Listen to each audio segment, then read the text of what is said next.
더 많이 잡아라. 출세할 기회, 돈 벌 기회, 권력 잡을 기회 더 많이 잡아라. 지중해 연안은 온화한 기후와 아름다운 경치로 유명하죠. 겨울이면 추운 북유럽에서 지중해의 이런 기후를 즐기기 위해 수많은 관광객들이 남유럽을 찾습니다. 눈부신 햇살이 부서지는 스페인의 한 해안에서 어느 어부가 자신의 작은 배에 비스듬히 기대어 담배를 피우며 쉬고 있었습니다. 지나가던 북유럽의 관광객이 그를 보고 말을 걸었어요. 이보시오, 뭐라고 있어? 아, 보시면 모르겠어.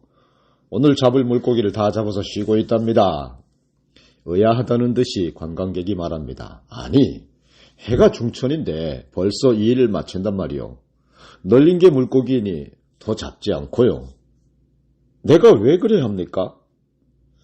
물고기를 더 잡으면 돈을 더 벌지 않나요? 더 벌면요. 그러면 배를 사고 사람들을 고용해서 물고기를 더 많이 잡을 수가 있지 않소? 더 많이 잡으면요. 그러면 공장을 세워서 물고기 통조림을 만들어서 더 많은 돈을 벌지 않겠소? 더 벌면요. 그러면 당신은 더 이상 고기잡이를 하지 않고 이런 바닷가에 누워서 편안히 쉴 수 있는 건 아니겠소? 이 보시오, 도대체 뭔 소리를 하는 거예요? 난 이미 바닷가에 누워서 쉬고 있어요. 그런데 바닷가에 누워서 쉬기 위해 쉬지 않고 일을 해야 한다? 제정신이요? 여러분, 놀 줄 모르는 북유럽 사람과 낙천적인 남유럽 사람들의 모습을 풍자한 이야기이기도 합니다만, 이 이야기는 오늘날 현대 문명이 사람들을 쉬지 못하도록 몰아붙이기 위해 하는 거짓말을 고발한 코미디이기도 합니다.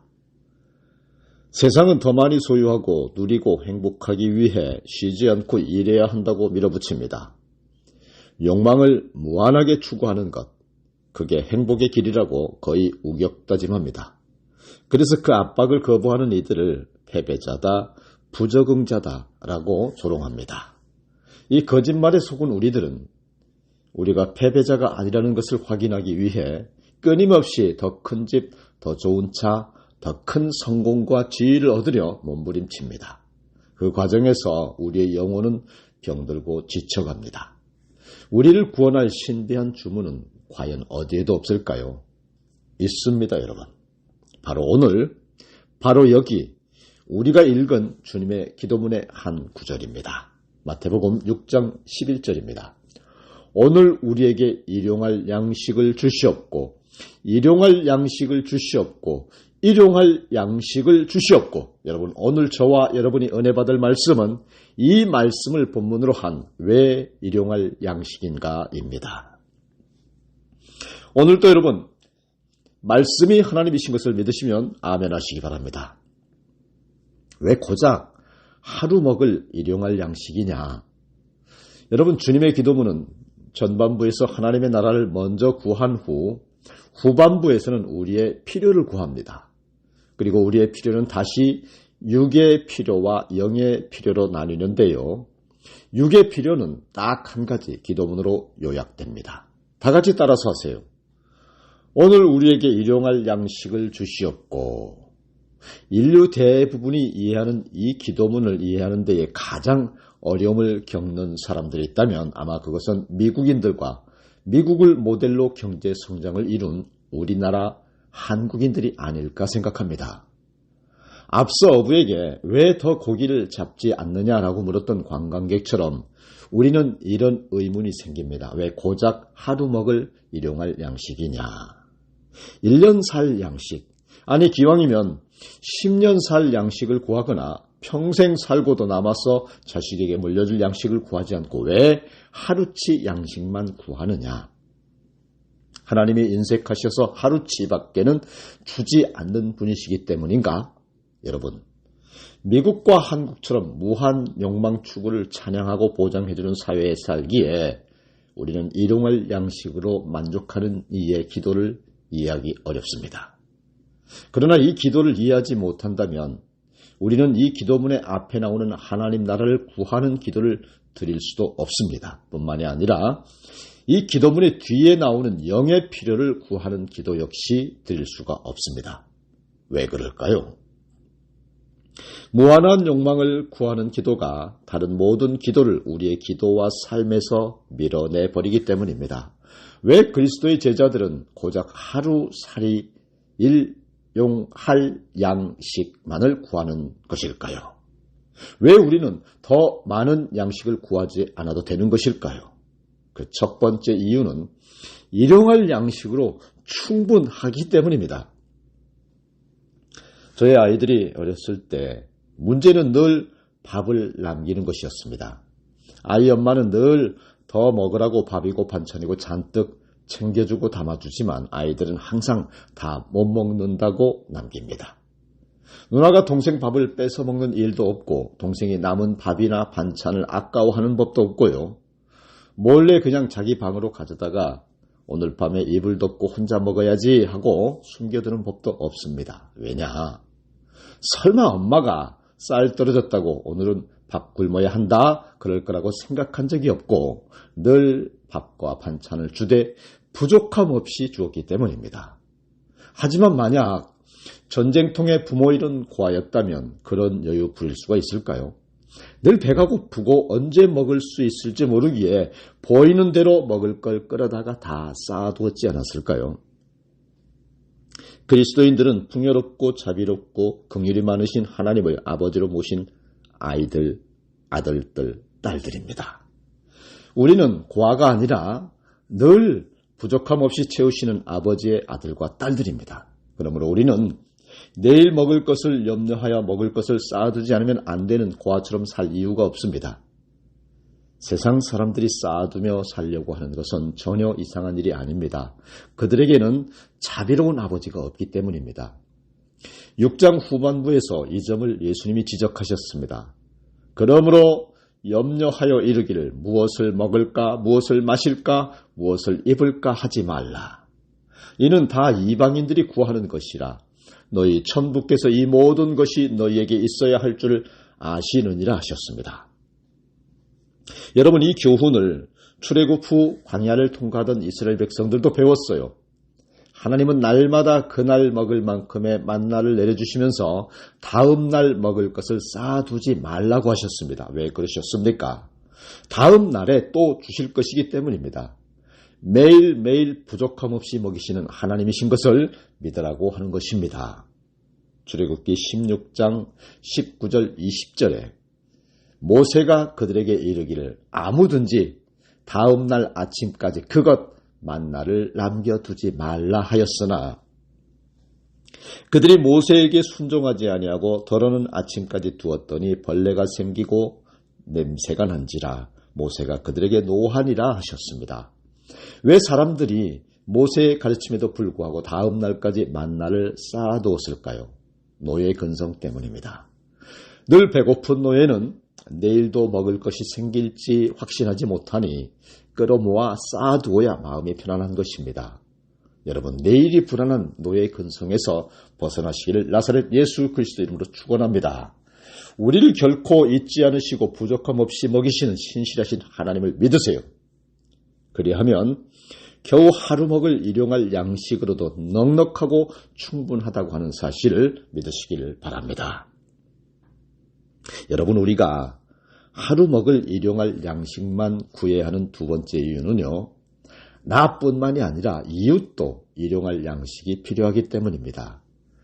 우리가 일용할 양식을 넘어 10년 양식, 100년 양식을 쌓아놓는다고 한다면 우리 곁에는 일용할 양식이 없어 굶주리는 이웃들이 생기게 될 것입니다.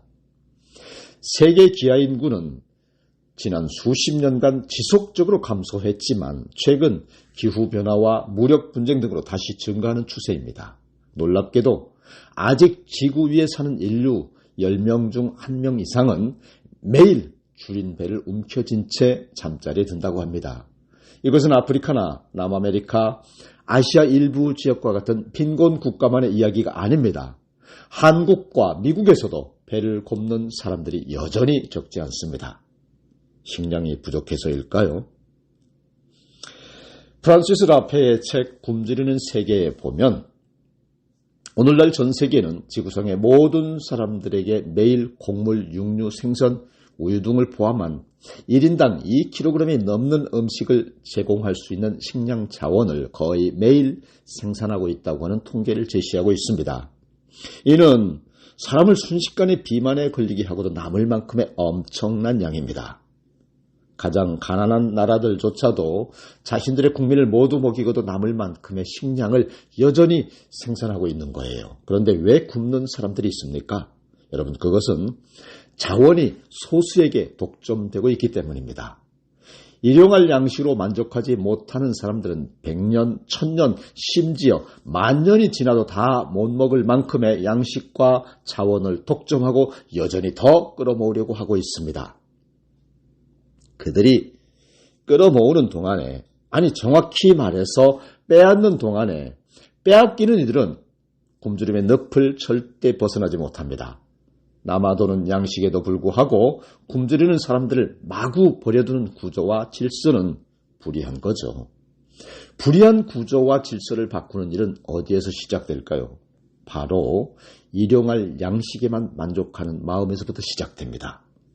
사람들의 마음이 일용할 양식에 만족하지 못하고 매일 먹을 것에 대해 염려하는 마음을 버리지 못하는 한 그들이 만드는 구조와 질서는 결코 굶주리는 이웃들을 돌아볼 수 없습니다. 과속을 하면 도로 주변의 집도 나무도 산도 들도 제대로 볼 수가 없습니다. 오직 내가 달릴 도로만 보게 되지요. 그렇지 않으면 사고가 나니까요. 하지만 규정 속도로 달려보세요. 다소 주변을 볼 여유가 생깁니다. 인생도 마찬가지입니다. 일용할 양식으로 만족하는 이들은 이웃의 배고픔이 고스란히 눈에 들어옵니다. 만족하지 못하는 이들은 10년 양식을 모을 때까지 이웃은 전혀 보이지 않습니다. 그러면 그렇게 모으고 나면 보일까요? 아닙니다. 그땐 또 다른 유혹이 귀에 대고 속삭이는 음성이 들릴 겁니다. 100년 양식, 1000년 양식을 모은 사람도 있는데 겨우 그것 가지고 편안해지겠냐? 저의 육신의 큰형님도 여러분 50억만 더 모으면 교회 나온다 하시더니 IMF 때 700억 재산을 두고도 조금만 더 하면서 그 50억 때문에 부도를 맞고요. 심장마비 쇼크사로 돌아가셨습니다. 그때 저는 너무도 놀라서 운전하고 급히 삼성병원 영안실로 가다가 88대로에서 멈춰선 차가 빠르게 운행하는 걸로 보여서 막 악셀레이터를 밟고 냅다 달리다가 꽝 하고 사고가 났어요. 지금 저의 목이 그때 그 접촉사고 이후로 디스크로 발전해서 이렇게 낫지도 않고 계속 아파요. 여러분, 조금만 더 벌고 더 모으고 더 하는 마귀의 음성에 절대 속지 마시기를 주님의 이름으로 권면하고 축원합니다. 욕망을 억제하고 오늘 일용할 양식만 구해야 하는 마지막 이유는 그렇지 않으면 우리 모두가 다 망하기 때문입니다. 다 죽기 때문이에요. 우리가 천년 만년의 양식을 쌓아놓으면 이웃은 죽어도 나와 내 자식은 산다고 착각하기 쉽습니다. 그렇지 않습니다. 모두가 죽습니다. 그 증거가 바로 우리가 겪고 있는 코로나 사태입니다. 코로나 팬데믹이 왜 일어났습니까? 코로나 바이러스는 갑자기 생긴 신종 바이러스가 아닙니다. 늘 박쥐와 같은 야생 동물들 몸에 기생해서 살아왔습니다. 그러다가 인간의 무분별한 개발로 야생 동물들의 서식지가 파괴되니까 그들이 인간과 접촉할 기회가 늘어난 거예요. 그리고 그 결과 밀림 속 깊은 곳에 있어야 할 바이러스들이 결국 인간계로 넘어와 버린 것이에요. 천지를 창조하신 하나님은 인류와 더불어 동식물을 다 창조하셨어요. 더불어 살고 다스리고 생육하고 번성하고 누리라 하셨어요. 그런데 하루 먹을 일용할 양식에 만족하지 않았어요. 동식물의 모든 것을 지배하고 인류만 살겠다고 천지의 창조물 모든 걸 다 빼앗고 지배하였습니다. 욕심이 잉태한 즉 죄를 낳고 죄가 장성한 즉 사망이 된 결과가 결국 코로나 시대를 사는 오늘의 현재가 된 것입니다. 여러분, 오늘 말씀을 정리하겠습니다. 자연은 이솝 우화에 나오는 황금알을 낳는 거위와 같습니다. 이 거위는 매일 아침 황금알을 하나씩 낳아서 주인을 부자로 만들어주죠. 그 덕분에 잘 살던 주인이 어느 날 아주 바보천치 같은 생각을 하게 됩니다. 매일 하나씩 감질나니까 거의 배를 갈라서 한꺼번에 수백 개를 꺼내서 더 큰 부자가 되어야 되겠다 생각하고 배를 딱 갈라보니 수백 개는커녕 한 개도 없었고 거의는 죽고 말았어요. 그러니 더는 하루 한 개의 황금알조차도 못 얻고 거지가 되고 맙니다. 여러분, 거지 돼도 싸죠. 동정할 가치가 없죠. 만약 인간이 일용할 양식에 만족한다면 자연을 필요 이상으로 개발하거나 착취할 이유가 없습니다. 자연은 자가 회복력으로 다음 달에도, 다음 날에도, 그 다음 해에도, 또 다음 세기에도, 다음 밀레니엄에도 모든 인류가 먹고 살기 부족함이 없는 자원을 인간에게 주는 황금알을 낳는 거위이기 때문입니다. 그래서 성경을 보면 하나님은 6년 동안 농사를 짓고 나면 7년째는 땅도 놀리라고 안식년을 법으로 만드셨습니다. 그러면 땅의 지력이 회복되기 때문인데 안타깝게도 인간은 거위의 배를 가른 멍청한 주인과 다를 바 없습니다. 절대 일용할 양식에 만족하지 않고요. 한 번에 100년, 1000년, 만년치 양식을 얻어내려고 안간힘을 다합니다. 안식년은커녕 안식일도 지키지 않고 지구 구석구석 쓸 수 있는 땅은 모조리 파헤치고 뒤집어 놓고 벌목하고 착취하고 파괴하고 배를 갈라서 죽입니다. 하나님이 주신 우리의 지구는, 우리의 자연은 이렇게 매일매일 날마다 죽어가고 있습니다. 그 증거가 바로 기후변화입니다. 비교할 수 없이 규모와 횟수가 커지고 늘어난 산불과 지진입니다. 엄청난 속도로 진행되는 농지의 사막화와 밀림의 파괴가 그 증거입니다. 코로나와 같은 바이러스의 창궐도 또한 그 증거입니다. 지금 인문학자와 과학자들 사이에서 이대로 가다가는 현 세대가 지구의 마지막 인류가 될지 모른다고 하는 담론이 펴지고 있습니다. 오래전에 바이러스가 퍼진 지구가 폐허가 되는 공상과학 영화를 보며 저런 세상이 오겠구나 싶었는데 지금 우리 현실이 딱 그 공상과학 영화와 뭐가 다릅니까? 과학자들은 코로나 바이러스 사태가 앞으로 더 빈발할 것이라고 주장합니다. 자원 고갈과 이상기후로 폐허가 된 지구를 한번 상상해 보십시오. 지구 최후를 그린 영화의 한 장면 같은 이런 환경 속에서 우리의 아이들이 살아나갈 날들을 한번 상상해 보십시오. 일용할 양식으로 만족하지 못하면 결국 인류는 살아남지 못합니다. 지구는 모든 인류, 창조자들을 다 먹여 살리고도 남을 만큼 풍요롭지만 반면에 전 우주를 통틀어 가장 욕심이 큰 단 한 사람의 욕망도 채우지 못할 만큼 작습니다. 그러므로 더욱 인간 욕망을 자제하고 일용할 양식에 만족해야 합니다. 그래야 나와 이웃과 인류와 하나님의 창조물 모든 동식물과 더불어 함께 살아갈 수 있는 것입니다. 다 같이 기도하시겠습니다. 은혜와 사랑이 충만하신 하나님 아버지, 오늘도 생명 주신 은혜 예배를 통하여 죄 사하시고 성령으로 거듭나 세상 살아갈 필요와 능력을 주시니 감사드립니다. 오늘 우리에게 일용할 양식을 주시고 나보다 남을 위해 떡을 떼고 나누는 사랑 주시며 우리를 위해 목숨까지 주신 예수님처럼 남을 위해 사는 저와 여러분 되시기를 구주 메시아 예수님 이름으로 기도드립니다. 아멘.